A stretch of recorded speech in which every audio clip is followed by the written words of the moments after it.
Start with the second wave. It shows no signs of abating. Look at India's numbers. Daily infections set a world record today. More than 314,000 new cases in a day. 314,000 plus. This takes India's tally to almost 16 million cases. That's the total number of cases India has had since last year. 16 million, the second highest in the world. The highest is in the United States. What's worse, India is struggling with shortages, from medicines to oxygen. But it's not all bad news. The recoveries give hope. Let me show you some figures. India's total cases since last year, as I said, close to 16 million. Active cases right now, 2.2 million. So there are more than 22 lakh people who are still positive in India. What about the recoveries? More than 84% patients in India have recovered. That's over 13 million people. 1.16% have died.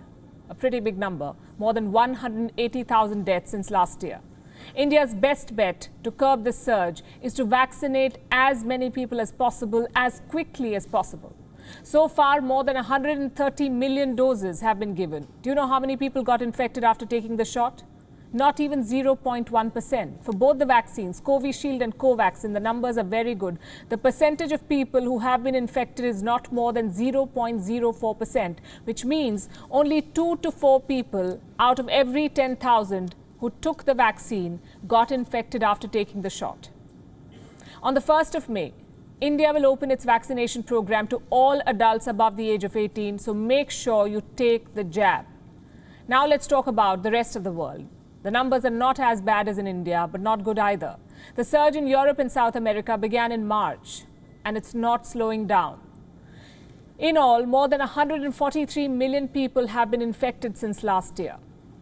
More than 3 million people have died worldwide. In the last 14 days, the cases have grown by 23%. The deaths have risen by 14%. Countries are stepping up vaccination. The biggest ever global vaccination campaign is underway. More than 944 million doses have been administered in 170 countries. The daily average is 16 million doses. It may sound impressive, but it's not, because at this rate, we'll take years to achieve herd immunity globally. Vaccine production must be ramped up substantially. Look at Europe.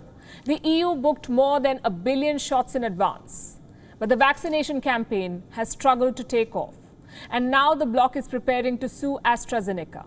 Reports say the European Commission will launch legal proceedings. AstraZeneca was to supply at least 300 million doses to the EU, but it has slashed its deliveries by 2/3. That's because of manufacturing issues and other commitments. The EU will have none of it. So they'll take the company to court. Vaccine shortage is clearly a serious issue. Then comes vaccine counterfeiting. This is happening in Poland and Mexico. Fake Pfizer vaccines are on sale here, and these fake doses were being sold for as much as $1,000 a shot. Here is Mexico's Deputy Health Secretary explaining what they found. It was an underground operation, a kind of clinic which had been made known through various online media. This clinic was found selling what were supposed to be Pfizer vaccines at exorbitant prices of up to 40,000 to 50,000 pesos for the vaccine.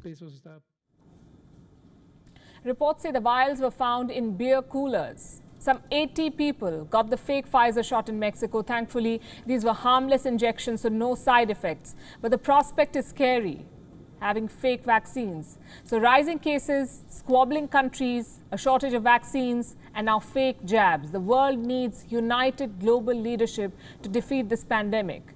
But where are the world leaders?